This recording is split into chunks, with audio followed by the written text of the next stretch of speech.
බලන්නකො කොණ්ඩේ ඔක්කොම සුදු වෙනවා. අනේ මොන හරි බෙහෙතක් තියෙනව නම් දෙන්නකෝ. තියෙනවා. කොණ්ඩේ සුදු වෙනවට හොඳ තෙලක් තියෙනවා. හින්නියෝ කෝකටත් අයියගෙනෙන්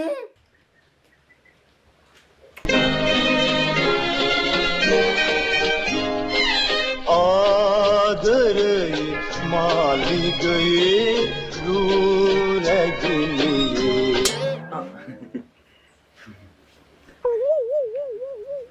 මේක තමයි තෙල.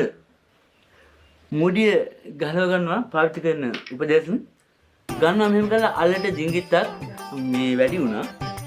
මේ ඇඟිල්ල අරගත්ත මෙහෙම ගෝලාකාරව සහ ත්‍රිකෝණාකාරව මේ අතර බලගන්න.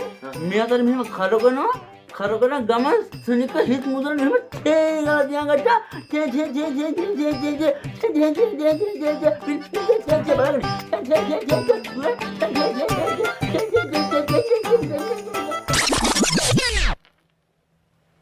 තෙන් එහෙම කළාට කොණ්ඩේ සුදු වෙන එක නවතිනවද?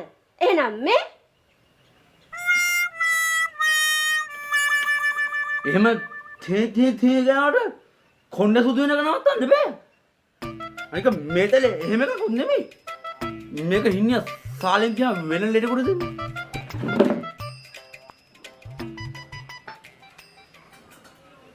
මේ ගෑණිත් මොන මගුලකට රිංගනවද මන්ද බං මම වෙන ගොඩ දාගෙන ඉන්නවා. ඇයි ආවා. ඔය. උඹ දන්නවද හින්නියෝ මැනික තමයි මගේ ජීවිතේ හැමදේම. මගේ කන ගියාද? ඔය ගෑණි තමයි නවත් හැවේ. මම කන්ටම කෑ ඔය ගෑණි අම්මා බලෝ. කකුල තියනවා කියන්කෝ දොර ගාව.